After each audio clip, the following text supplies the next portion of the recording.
So, you're probably wondering, Kooper, why is this video under 20 minutes? And why aren't we hearing music? And the answer to that question is that Kooper was a dum-dum and forgot to record audio on this part. Why did Kooper forget to record audio on this part? Because right before I filmed this part, I was doing some battles for the March Madness tournament to wrap up my involvement in that before I went home for the weekend to obtain goodies. And when I do battles, Wi-Fi battles, I don't record audio, such as to decrease the file size, as the only audio that's there is me rambling to myself about what moves and predictions I'm making, because I talk to myself like I'm doing right now, although I guess I'm really talking to you guys. But anyway, I talk to myself a lot, and it's really creepy, and yeah, it's really creepy. But anyway, we're in the Ice Series Gym this video. And, yeah, so I forgot to record audio, and I guess that's all I'll say about that. I forgot because I'm silly. Anyway, we're in the Ice Series Gym this video. This video is pretty much all about the Ice Series Gym. Surprisingly, there's no grind session in this video, because I found that there was no blurriness, so we didn't need one, and we're over-leveled, so we don't need one for that reason either. So, meh. I say, meh. No grind session in this video, only a bunch of gear grinding from Jason. So, Jason's over here spinning his tunes, and this triagonal thing, first time I've seen it, and it takes gear grind not very well. Even with acid armor, it still gets a one-hit KO, or, you know, once both grinds hit. And Jason gets discharge, which is cool. He forgets, I think, Thunderbolt there, and I think I test out discharge just to see if it looks any different, and then wait, that'll come later. Anyway, so here's this triagonal thing. I look in the Pokédex a little bit, because you guys know how fond I am of looking in the Pokédex. I think this is probably the most I have looked in the Pokédex the first time I played through the game, in any game, like, ever. Ever. So, I mean, because there's actually useful information. Like, right here, I'm trying to figure out Clink to Clang to, you know, will he have a third form? If he does, then Eviolite will affect him, and if he doesn't, then, well, I don't really have anyone else that Eviolite's going to be that effective with. So, meh, whatever, you know. Anyway, so there's, like, battle girls and black belts in this gym, and I'm not really sure why, unless it's, like, cold temperatures, they're, like, training themselves or whatever. Like, why don't they have fighting-type Pokemon? But anyway, Aaron is our hero of choice in this gym. I could just as easily have used Kooper, who has, you know, rock moves and stuff, which would equally wreck ice types. I know all about the ice type, you know, that's kind of what type I am. I know how it has a million weaknesses. Pretty sure it's got the most weaknesses of any type, or at least the fewest resistances. It has one resistance. You know, at least normal has one immunity. No, ice doesn't even have one immunity. It has one, unless you count to freeze. It has one resistance, and that's to itself. Like, can we get some better type balancing in the game? I mean, I know ice is like the best offensive type, but, you know, would be nice to have, I don't know, resistance to something else. Give us a resistance to dragon or something so we can really be effective against dragons. Of course, then they would just use Stone Edge or Flamethrower or something, but still, it would be something. Anyway.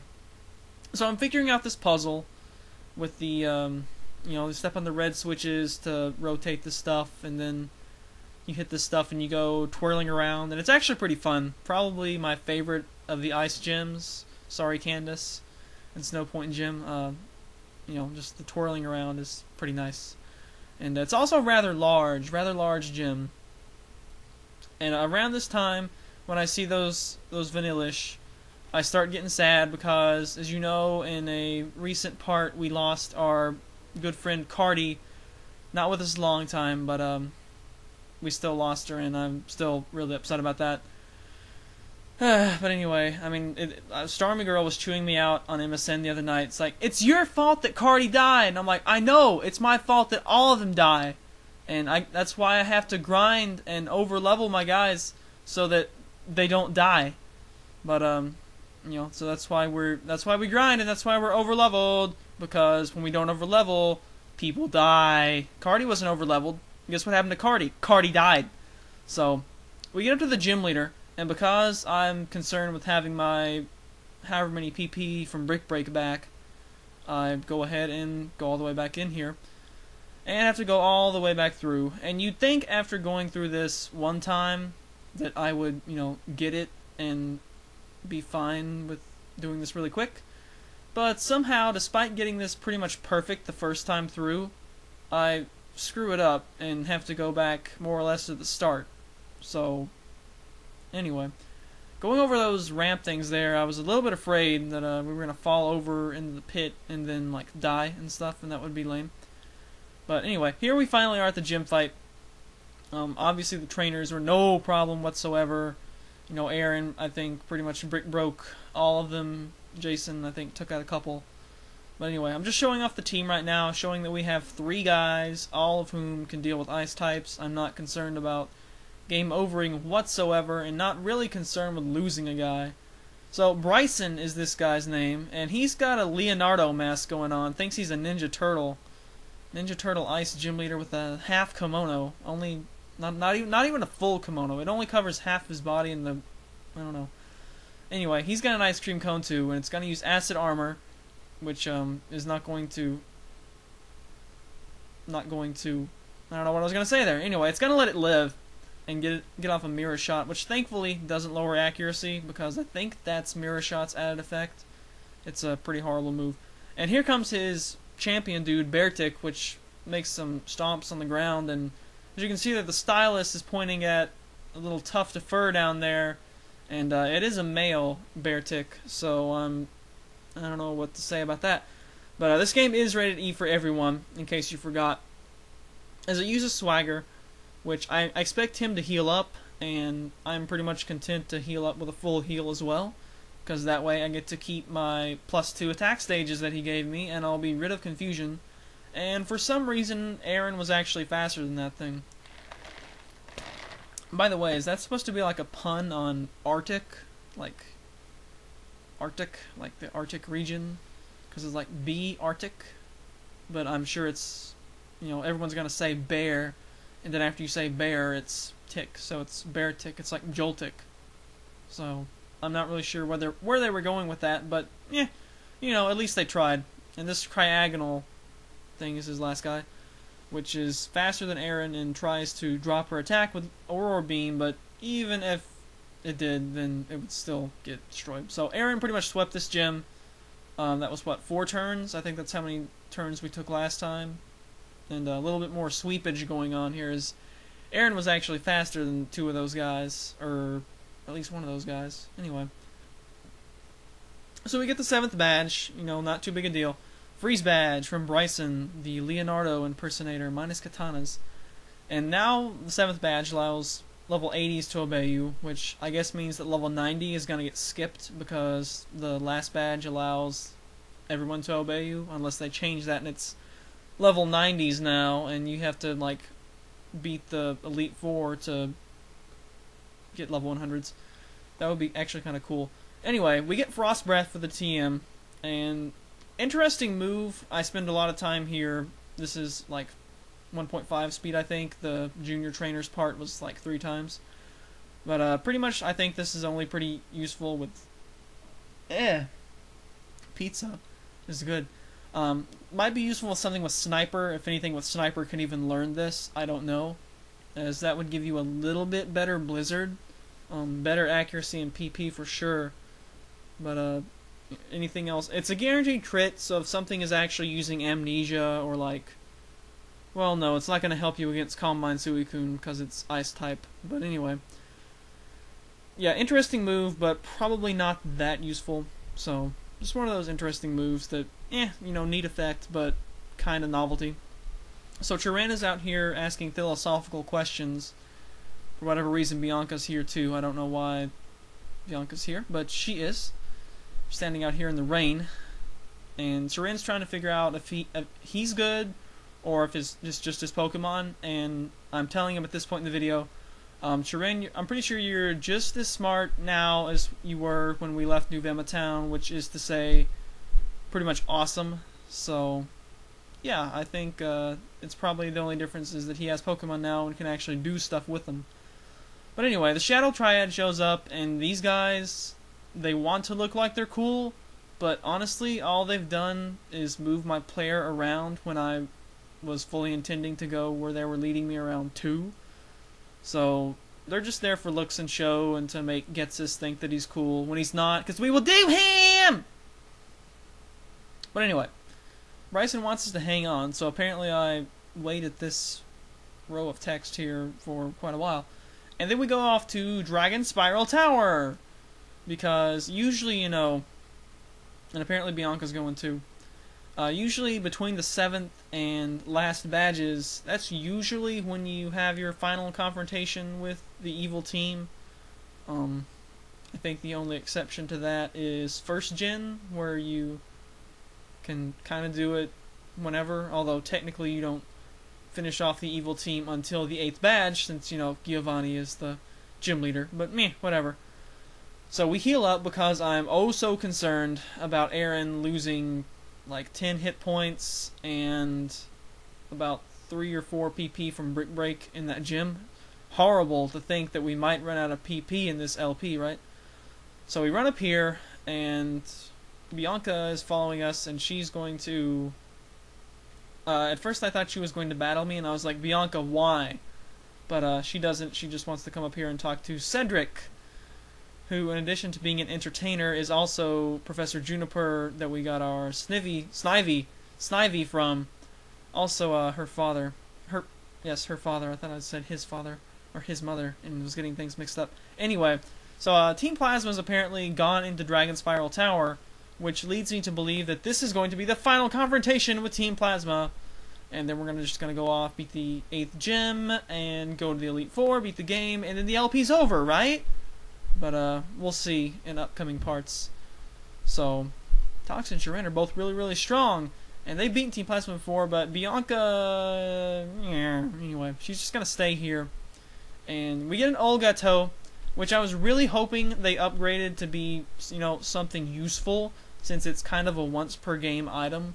I was hoping, you know, maybe it's something like, oh, it gives you 100 EVs on all your stats, you know. Not that that's useful for competitive play, but, you know, it might be useful in-game.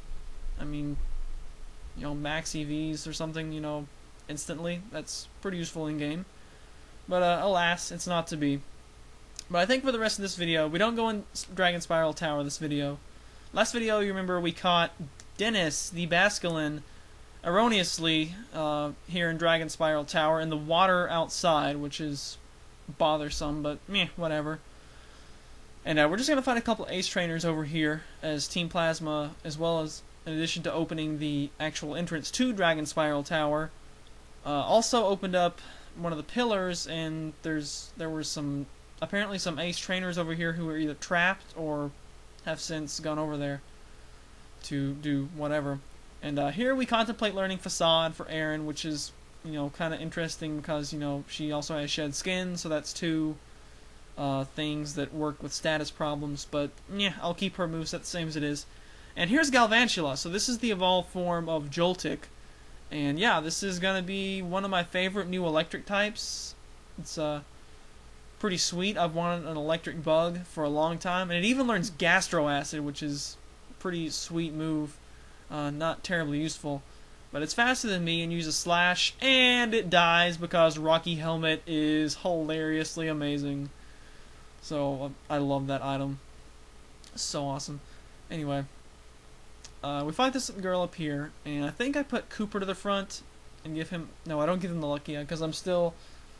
yeah, oh, use Repel, that's what I do. That's what I do. And I think we just fight this girl up here and call it a video. So let's see what she has. I think she's got a couple of decent things, actually.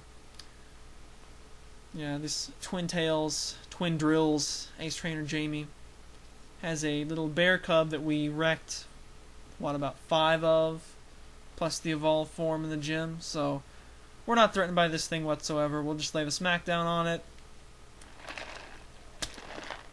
Thirsty Kooper is thirsty. And then there's Leavenny, which I think we originally saw in the Bug Gym. And it's Bug Grass, so we go out to Jason, which is cool, because it uses Razor Leaf, which honestly probably wouldn't have killed Kooper. He probably would have lived it even with the Rindo Berry, just because he's so overleveled and Razor Leaf is physical. But this actually surprises me right here. It actually lives both bouts of gear grind. I mean, if you notice there, I'm like 9 levels over it, and pretty strong stab move, and it actually lives it. So I'm kind of impressed. That thing must have, I don't know, decent defense. Probably not great, but you know, it's not horrible. Interested in seeing what that thing can do, what ability it has, and whatnot. And then this, I laughed so hard at this thing's name. Explanation behind why I'm not moving here is because I'm going on a little spiel about this thing. So, the reason I'm so interested in this thing is my best friend's name is Darmani! Kooper and Darmani, ultimate tag team duo, you know, best bros, you know, greatest friends and all that good stuff. So, yeah, as soon as I saw this thing, I was like, no way. They have a Pokemon with Darmani in its bloody name. Darmanitan. And then there's even the turtle, you know, we have Kooper. So we have a Kooper, or a guy we can name Kooper, and then we have a Darmanitan. Like, are you kidding me? This is amazing. So I go out to Kooper, just so we could see some Kooper versus Darmani, even though this is female, so it's not really Darmani. And it has Belly Drum. And Belly Drum, and I think that thing has Hustle. That's a lot of damage. Fortunately, it's raining, and we have Aqua Jet and Stab, so we're able to take it out. And the other interesting thing about that is the second part of the name, Darmanitan. Tan, I'm pretty sure is... I don't think it's an official Japanese honorific. You know, the little things that get tacked on to the names, like San, Sama, Kun, Chan, you know, those things. I think it's some sort of corruption or regional dialect, possibly Osakan, I don't know. That's just the default one that I assume. But Tan is some corruption of one of those, or maybe it's the way it's pronounced by characters who have a fang tooth, like Tsuruya from Haruhi Suzumiya. Anyway, it's some form of Japanese honorific, and it's just funny because it's Darmani-tan, so I may start calling my buddy Darmani-tan now, even though I think it's a corruption of Chan, which is like for supposed to be for like little girls, but you know, people end up to use it for whatever, like Oni-chan and stuff like that. Anyway, before we get too weeaboo on you guys, we're gonna check out the Pokédex, because the Pokédex is amazing. This is seriously, I've never checked the Pokédex so much in my life. But yeah, there it is, Darmanitan, Darumaka to Darmanitan. And it may be pronounced Darmanitan, as it's supposed to be based on a Dharma doll. But, you know, I'm personally going to keep pronouncing it Darmanitan for aforementioned reasons. And wouldn't it have been better, also, if they had had that NI be a TI, so it could be Dharma Titan?